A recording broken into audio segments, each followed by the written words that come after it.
Sebelum kamu mendengar cerita ini, aku ingin kamu berhenti sejenak.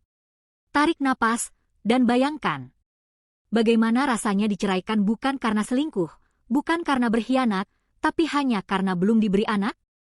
Cerita ini bukan sekadar kisah rumah tangga. Ini tentang doa yang tak pernah putus. Tentang air mata seorang istri yang merasa gagal. Dan tentang penyesalan seorang suami yang datang saat segalanya sudah terlambat. Jika kamu pernah merasa diremehkan, pernah disudutkan keluarga pasangan, atau pernah berjuang sendirian mempertahankan pernikahan, cerita ini mungkin akan menyentuh hatimu. Jangan lupa tekan tombol like, subscribe channel ini sekarang, dan tuliskan komentar di bawah. Apakah menurutmu, seorang istri pantas ditinggalkan hanya karena belum memiliki anak? Cerita ini akan aku sampaikan dari sudut pandang orang pertama. Kisah seorang wanita yang kehilangan segalanya, namun justru menemukan kekuatannya di saat paling menyakitkan. Namaku tidak penting. Aku hanyalah seorang perempuan biasa, yang menikah dengan harapan sederhana. Ingin menjadi istri yang baik, dan suatu hari menjadi seorang ibu. Aku tidak pernah menyangka bahwa ketiadaan seorang anak akan menjadi alasan runtuhnya rumah tanggaku. Setiap malam aku berdoa, memohon pada Tuhan agar rahimku diberi kehidupan. Aku mengusap perutku sendiri, berbisik pada sesuatu yang belum ada. Berharap suatu hari aku bisa merasakan tendangan kecil dari dalam sana. Namun, yang aku terima justru tatapan iba. Pertanyaan yang menyakitkan. Dan bisikan-bisikan yang merendahkan harga diriku sebagai perempuan. Mertuaku menganggapku tidak layak. Baginya, aku hanyalah istri yang gagal. Dan tanpa aku sadari, bisikan itu perlahan masuk ke telinga suamiku. Hingga cinta yang dulu kuat menjadi rapuh dan mudah goyah. Aku tidak tahu kapan semuanya mulai berubah. Yang aku tahu, aku terus bertahan. Sementara orang-orang di sekelilingku perlahan mendorongku keluar dari pernikahan itu. Dan inilah kisahku. Kisah tentang perceraian, kehamilan yang terlambat diketahui, dan penyesalan yang tidak bisa mengulang waktu. Dengarkan sampai akhir. Karena mungkin, di balik ceritaku, kamu akan menemukan pelajaran tentang kesabaran, keteguhan, dan harga diri seorang perempuan. Aku masih ingat dengan jelas hari pernikahanku. Hari di mana aku percaya bahwa hidupku akan berjalan sempurna bersama lelaki yang kupilih. Rizal berdiri di depanku dengan senyum yang menenangkan. Saat akad diucapkan, aku menggenggam tangannya erat, seolah ingin mengatakan bahwa apapun yang terjadi nanti, aku siap menjalaninya bersamanya. Di bulan-bulan pertama pernikahan, hidup kami sederhana tapi hangat. Kami tidak kaya, tapi cukup. Aku memasak untuknya setiap pagi, menunggunya pulang setiap malam, dan mendengarkan ceritanya tentang pekerjaan dengan penuh perhatian. Kami sering bercanda tentang anak, tentang nama yang indah, tentang kamar kecil yang akan kami isi dengan mainan dan tawa. Kalau anak kita perempuan, namanya ini ya. Kalau laki-laki, aku ingin dia setangguh ayahnya. Aku selalu tersenyum setiap kali percakapan itu muncul. Dalam hatiku, aku yakin waktuku akan datang. Namun waktu terus berjalan. Setahun berlalu. Lalu 2 tahun. Dan rumah kami tetap sunyi. Awalnya aku berusaha terlihat kuat. Aku menenangkan diriku sendiri dengan kalimat, belum waktunya. Tapi setiap kali aku menghadiri acara keluarga, setiap kali melihat sepupu-sepupuku menggendong bayi, hatiku terasa seperti diremas. Aku mulai menyalahkan diriku sendiri. Setiap malam aku bertanya dalam doa, apa aku kurang bersyukur? Apa aku melakukan kesalahan? Aku dan Rizal akhirnya memutuskan untuk berobat. Aku ingat bau rumah sakit yang dingin, suara langkah kaki di lorong panjang, dan tatapan dokter yang terlalu hati-hati saat menjelaskan hasil pemeriksaan. Tidak ada vonis pasti. Hanya kata-kata seperti perlu waktu dan harus sabar. Aku menjalani terapi, minum obat, menjaga makanan, menghitung masa subur dengan penuh harap. Setiap bulan, aku menunggu dengan jantung berdebar. Dan setiap bulan pula, Aku harus menerima kenyataan pahit saat darah itu kembali datang.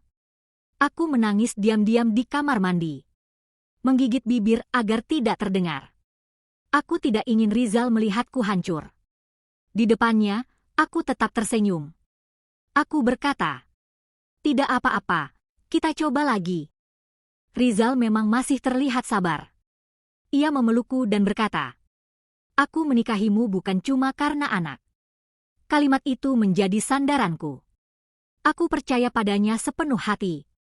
Namun, tanpa aku sadari, di balik senyum dan pelukan itu, tekanan dari luar mulai menyusup ke dalam rumah tangga kami. Pertanyaan demi pertanyaan dari keluarganya semakin sering terdengar. Dan perlahan, keheningan di rumah kami tidak lagi terasa damai, melainkan penuh dengan ketakutan yang tidak berani aku ucapkan. Aku belum tahu saat itu bahwa inilah awal dari ujian terbesar dalam hidupku. Sejak pertanyaan tentang anak semakin sering terdengar, aku mulai merasa rumah yang kutempati bukan lagi tempat paling aman bagiku. Setiap kali aku pulang ke rumah mertua, aku bisa merasakan tatapan mereka berhenti lebih lama di perutku. Bukan tatapan kasih, melainkan tatapan penuh penilaian. Suatu kali, saat keluarga besar berkumpul, seseorang bertanya dengan nada bercanda, "Sudah diisi belum perutnya?" Semua tertawa. Aku ikut tersenyum. Padahal hatiku seperti jatuh ke dasar yang paling gelap. Malam itu, di kamar, aku menangis tanpa suara. Aku memeluk bantal, bertanya pada diriku sendiri, kenapa menjadi perempuan terasa sesakit ini? Aku mulai merasa tubuhku adalah musuhku sendiri. Setiap kali haid datang, aku bukan hanya kehilangan harapan, tapi juga kehilangan sedikit kepercayaanku pada diriku sendiri. Aku mencoba lebih keras, lebih patuh, lebih sempurna sebagai istri.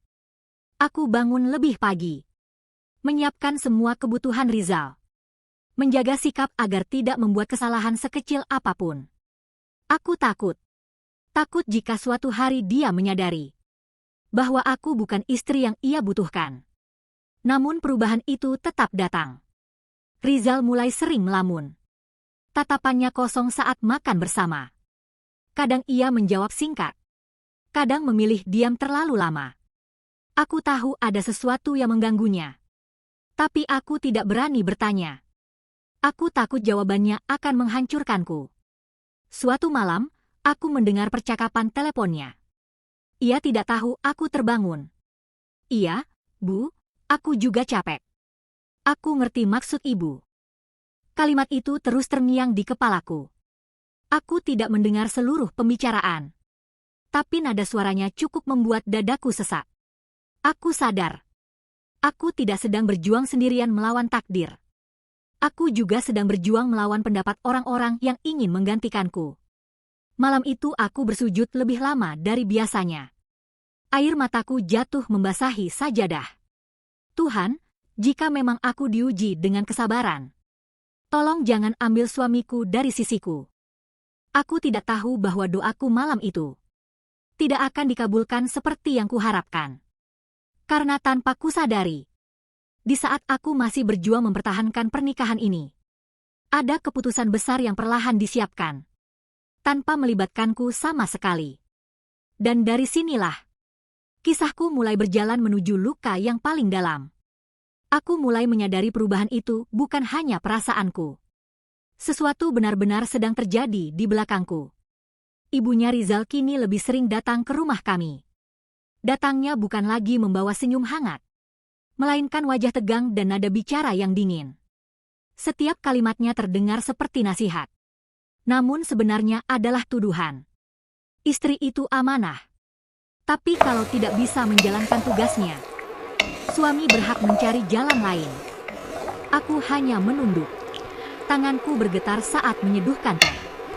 Aku ingin menjawab, tapi lidahku keluh. Di hadapanku, Rizal hanya diam. Diamnya lebih menyakitkan daripada bentakan. Sejak hari itu, aku sering ditinggal sendiri di rumah. Rizal lebih banyak menghabiskan waktu di rumah orang tuanya. Katanya hanya ingin menenangkan pikiran. Namun aku tahu di sanalah benih keputusan itu tumbuh. Suatu sore, aku nekat menyusulnya. Aku ingin mendengar sendiri apa yang dibicarakan tentangku. Aku berdiri di balik pintu. Dan suara itu menembus dadaku seperti pisau. Sampai kapan kamu mau bertahan dengan perempuan mandul? Kamu butuh penerus, Zal. Ibu sudah carikan perempuan lain, sehat, subur, keluarganya baik. Aku menutup mulutku agar tidak menangis keras. Dunia rasanya runtuh saat itu juga. Yang paling menyakitkan bukan kata-kata ibunya, melainkan jawaban Rizal. Ia tidak membelaku. Ia tidak menolak. Ia hanya berkata pelan. Aku akan pikirkan, Bu. Kalimat itu menghancurkan semua harapanku. Malam itu, Rizal pulang dengan wajah yang tak lagi ku kenal. Ia duduk di tepi ranjang, menarik napas panjang, lalu berkata dengan suara gemetar, "Kita perlu bicara." Aku sudah tahu kemana arah pembicaraan ini. Tapi tetap saja hatiku berharap aku salah. Ia berkata tentang tekanan, tentang orang tua, tentang masa depan. Dan akhirnya, kata itu keluar dari mulutnya. "Mungkin kita sebaiknya berpisah." Aku menangis. Aku memohon. Aku bersujud di hadapannya, menggenggam kakinya seperti orang yang kehilangan segalanya. Aku mohon, beri aku waktu. Aku masih ingin berjuang. Tapi hatinya sudah goyah. Cintanya sudah kalah oleh suara orang lain. Perceraian kami berlangsung cepat. Terlalu cepat untuk luka yang begitu dalam. Tidak ada orang yang berpihak padaku. Tidak ada yang bertanya bagaimana keadaanku. Aku hanya perempuan yang dianggap gagal. Dan harus memberi jalan bagi perempuan lain. Saat aku keluar dari rumah itu, aku menoleh sekali lagi. Aku tidak marah. Aku hanya hancur. Dan aku tidak tahu bahwa saat aku pergi dengan hati yang remuk, takdir sedang menyiapkan kenyataan yang akan mengubah segalanya. Hari itu hujan turun sejak pagi. Seolah langit ikut tahu bahwa hidupku akan berubah selamanya. Aku duduk sendirian di ruang tamu rumah orang tuanya. Bukan sebagai menantu, melainkan sebagai perempuan yang akan dilepaskan. Tanganku dingin. Dadaku sesak. Napas terasa berat seperti tertahan. Ibunya Rizal duduk tegak di hadapanku. Wajahnya tenang. Terlalu tenang untuk sebuah perpisahan. "Kamu perempuan baik," katanya. "Tapi jodoh itu soal keturunan." Kalimat itu seperti vonis mati bagi harga diriku. Rizal duduk di samping ibunya. Kepalanya tertunduk. Ia bahkan tidak sanggup menatap mataku. Aku menunggunya berkata sesuatu. Satu kalimat saja untuk membelaku. Satu kata untuk mempertahankanku. Tapi tidak ada. Ucapan talak itu diucapkan dengan suara lirih. Begitu lirih. Tapi dampaknya mengguncang seluruh hidupku. Aku resmi bukan istrinya lagi. Aku ingin berteriak. Ingin memukul dadaku sendiri. Ingin bertanya pada Tuhan. Salahku apa? Namun yang keluar hanya tangis tertahan. Setelah semuanya selesai, tidak ada yang menahanku. Tidak ada yang memintaku tinggal. Aku mengemas barang-barangku sendiri. Melipat pakaian yang dulu kusiapkan untuk suamiku. Menatap cincin pernikahan yang kini tak lagi bermakna. Saat aku melangkah keluar, ibunya hanya berkata, "Semoga kamu segera ikhlas." Ikhlas. Kata yang begitu mudah diucapkan oleh orang yang tidak pernah merasakan lukanya. Aku berjalan tanpa tujuan. Hujan membasahi wajahku, menyatu dengan air mata yang tidak bisa berhenti. Di kamar kecil yang kutinggali sementara, aku menangis sejadi-jadinya. Tanpa harus kuat. Tanpa harus berpura-pura. Aku berbicara pada diriku sendiri di depan cermin. Kamu tidak salah. Kamu hanya tidak diberi waktu. Malam itu aku tidur sambil memeluk perutku sendiri. Bukan karena aku tahu ada kehidupan di sana, melainkan karena aku masih berharap bahwa Tuhan belum sepenuhnya meninggalkanku. Aku tidak tahu bahwa beberapa minggu kemudian, pelukan itu akan berubah makna. Bahwa tubuh yang dianggap gagal ini sedang menyimpan rahasia besar yang akan menjadi awal dari kebahagiaanku, sekaligus penyesalan terbesar bagi orang-orang yang menyakitiku. Beberapa minggu setelah perceraian itu, aku mulai merasa tubuhku berbeda. Awalnya aku mengira itu hanya kelelahan. Maklum, hidupku berubah drastis. Aku harus menata ulang segalanya sendirian. Namun rasa mual itu datang setiap pagi. Bau makanan yang dulu biasa saja kini membuatku ingin muntah. Kepalaku sering pusing. Dan tubuhku terasa lebih lemah dari biasanya. Aku mencoba mengabaikannya. Aku tidak ingin berharap lagi. Karena berharap hanya membuatku semakin terluka. Sampai suatu pagi, aku menyadari satu hal yang membuat jantungku berdegup kencang. Aku terlambat datang bulan. Tanganku gemetar saat menghitung hari di kalender. Aku mencoba menenangkan diri. Meyakinkan diriku bahwa ini hanya stres. Namun ada suara kecil di hatiku yang berbisik. Bagaimana jika? Dengan perasaan campur aduk, aku membeli alat tes kehamilan. Aku ingat betul, aku duduk lama di kamar mandi. Menatap benda kecil itu seperti menatap vonis hidup dan mati. Saat 2 garis merah itu muncul, lututku langsung lemas. Aku hamil. Aku tertawa dan menangis bersamaan. Tangisku pecah. Bukan hanya karena bahagia, tapi juga karena sakit yang belum sembuh. Di dalam rahimku, ada kehidupan yang dulu sangat aku nantikan. Namun sekarang, aku tidak lagi memiliki suami untuk berbagi kabar ini. Aku memeluk perutku sambil berbisik. Maaf ya, Nak. Ibu tidak tahu harus bahagia atau menangis. Pertanyaan terbesar langsung menghantuiku. Haruskah aku memberitahu ayahmu? Aku membayangkan wajah Rizal. Membayangkan ibunya. Membayangkan bagaimana dulu aku dibuang begitu saja. Hatiku menolak. Aku merasa dikhianati. Ditinggalkan saat aku masih berjuang. Diceraikan tanpa diberi waktu. Aku takut. Takut kehamilan ini hanya akan dianggap alasan untuk mengikat kembali luka lama. Malam-malamku kembali penuh doa. Namun kali ini berbeda.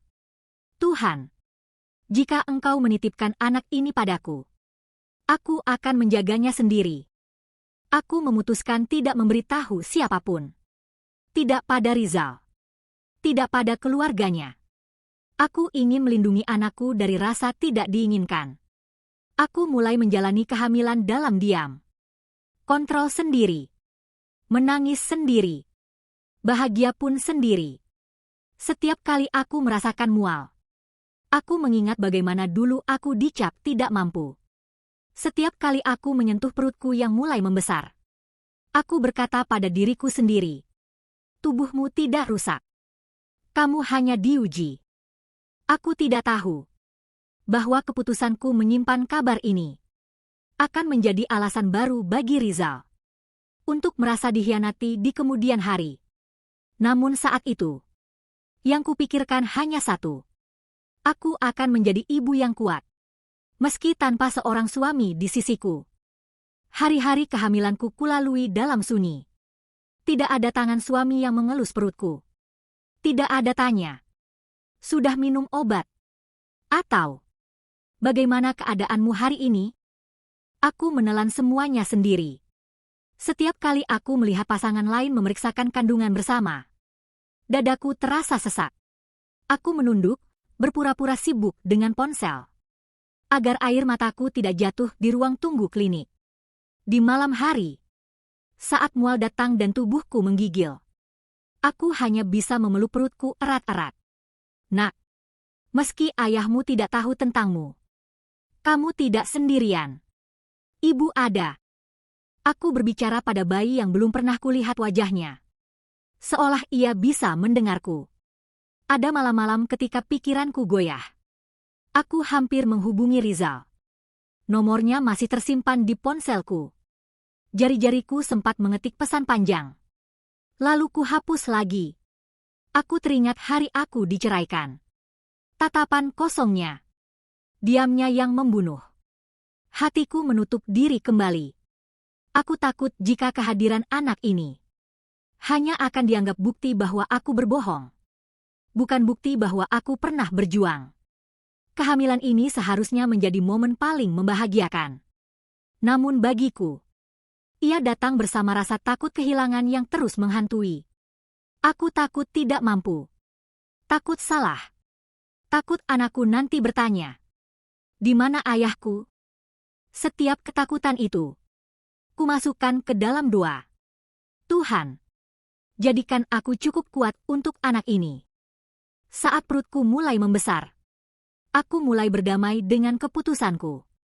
Aku membeli baju bayi sendiri. Menyiapkan perlengkapan dengan tabungan seadanya. Menjahit harapan di setiap lipatan kain kecil itu. Aku tidak lagi menangis karena ditinggalkan. Aku menangis karena aku tahu hidup di depanku akan berat, tapi penuh arti. Dan di dalam keheningan itulah, aku akhirnya mengerti satu hal. Aku tidak ditinggalkan untuk dihancurkan. Aku ditinggalkan agar belajar berdiri sendiri. Aku tidak tahu kapan takdir akan mempertemukanku kembali dengan masa laluku. Yang aku tahu, di dalam rahimku, ada alasan baru bagiku untuk bertahan. Waktu berjalan tanpa pernah menungguku siap. Anakku lahir di pagi yang sunyi. Tanpa sorak bahagia. Tanpa pelukan seorang ayah. Saat tangis pertamanya terdengar, aku menangis sejadi-jadinya. Bukan karena sedih, tapi karena akhirnya aku tahu semua luka yang kualami terbayar lunas oleh kehadirannya. Aku memberinya nama dengan doa yang panjang. Aku berjanji pada diriku sendiri, anak ini tidak akan pernah merasa tidak diinginkan. Tahun-tahun berlalu. Aku bekerja keras. Aku jatuh, lalu bangkit lagi. Semua kulakukan demi satu senyum kecil yang selalu menungguku di rumah. Sampai suatu hari, takdir mempertemukanku kembali dengan Rizal. Aku tidak siap. Tidak sama sekali. Aku bertemu dengannya di sebuah minimarket kecil. Ia berdiri di depanku, dengan wajah yang jauh berbeda dari yang kuingat. Lebih kurus, lebih lelah, dan sorot matanya tidak lagi penuh keyakinan. Tatapannya tertuju pada anak kecil yang menggenggam tanganku. "Anakmu?" tanyanya pelan. Aku mengangguk. Ia menelan ludah, menghitung cepat di kepalanya. Dan saat ia sadar, lututnya hampir goyah. "Umurnya berapa?" Aku menjawab dengan tenang. Namun jawabanku seperti palu yang menghantam dadanya. Wajahnya pucat. Matanya berkaca-kaca. "Dia, anakku?" Aku tidak menjawab. Aku hanya menatapnya. Dan dalam diam itu, ia menemukan kebenaran yang tidak bisa ia hindari. Rizal menangis. Bukan tangis lirih, tapi tangis penuh penyesalan. Ia bercerita tentang hidupnya setelah aku pergi. Tentang istri barunya, yang ternyata hanya mencintai hartanya. Uangnya habis. Usahanya hancur. Rumah tangganya penuh pertengkaran. "Ibu salah," katanya dengan suara bergetar. "Aku salah." Ia memohon. Meminta maaf. Meminta kesempatan. Namun hatiku tidak lagi sama. Aku mendengarkan tanpa marah. Tanpa dendam. Hanya ada satu perasaan. Lelah. Aku telah melewati terlalu banyak malam sendirian untuk kembali pada luka yang sama. Penyesalannya datang saat aku sudah kuat. Saat aku sudah tidak lagi membutuhkan pembelaan. Dan saat itulah aku sadar, tidak semua penyesalan pantas diberi jalan pulang. Rizal berdiri di hadapanku dengan bahu gemetar. Tangisnya pecah tanpa bisa ia tahan. Orang-orang di sekitar kami memperhatikan. Namun aku tidak peduli. Yang kulihat hanya lelaki yang dulu kucintai sepenuh hati, kini hancur oleh keputusannya sendiri. Ia berlutut di hadapanku. "Maafkan aku. Aku bodoh, aku terlalu lemah." Hatiku terenyuh. Bukan karena aku ingin kembali, tapi karena aku pernah berharap. Ia menjadi ayah bagi anakku. Aku menahan air mata. Aku tidak ingin anakku melihat ibunya goyah. Aku menarik napas panjang. Aku memaafkanmu, kataku pelan. Kalimat itu membuatnya terisak lebih keras. Kalau begitu, izinkan aku memperbaiki semuanya. Izinkan aku kembali. Aku menggeleng perlahan. Tidak semua yang rusak bisa diperbaiki dengan kata maaf. Aku menatapnya lurus. Untuk pertama kalinya, aku tidak lagi merasa kecil di hadapannya. Aku menjelaskan bagaimana aku hamil sendirian. Bagaimana aku mual sendirian. Bagaimana aku melahirkan sendirian. Setiap ceritaku adalah luka yang baru ia sadari. Kenapa kamu tidak bilang? Kenapa kamu tega? Pertanyaannya menusuk. Aku menjawab dengan suara bergetar. Karena saat aku paling membutuhkanmu, kamu memilih mendengarkan orang lain. Ia terdiam. Kebenaran itu terlalu berat. Aku tidak melarangnya mengenal anaknya. Aku tidak menutup pintu sebagai ayah. Tapi aku menutup pintu untuk kembali menjadi istrinya. Anakku butuh ayah, kataku. Tapi aku tidak butuh suami yang baru menyesal. Setelah kehilangan, aku menggenggam tangan kecil anakku. Melangkah pergi. Di belakangku, aku tahu ada penyesalan yang akan ia bawa seumur hidup. Dan untuk pertama kalinya, aku berjalan pergi tanpa menangis. Aku dan anakku melangkah pergi hari itu tanpa menoleh ke belakang.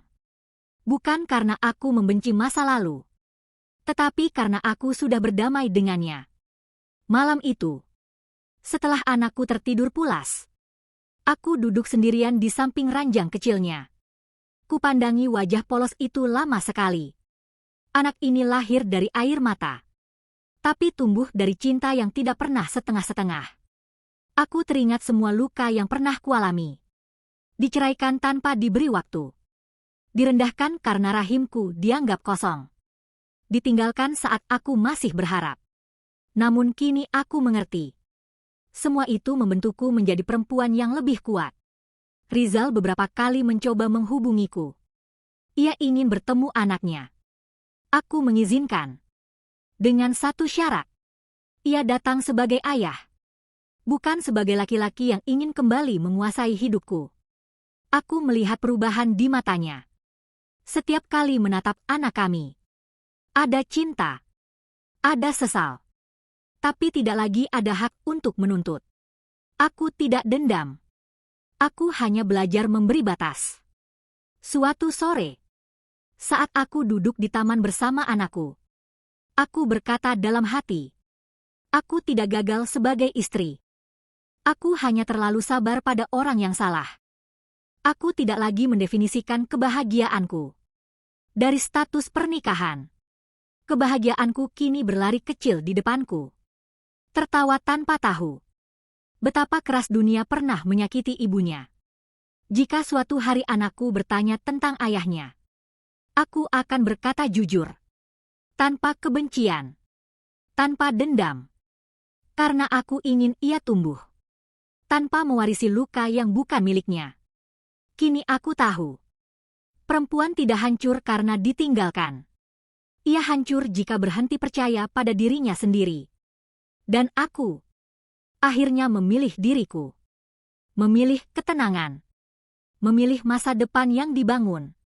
Bukan dari penyesalan. Melainkan dari keberanian untuk bangkit. Jika cerita ini menyentuh hatimu, like dan subscribe channel ini. Serta tuliskan di kolom komentar. Apa pelajaran paling berharga yang kamu dapat dari kisah ini? Terima kasih sudah mendengarkan hingga akhir. Sampai jumpa di cerita berikutnya.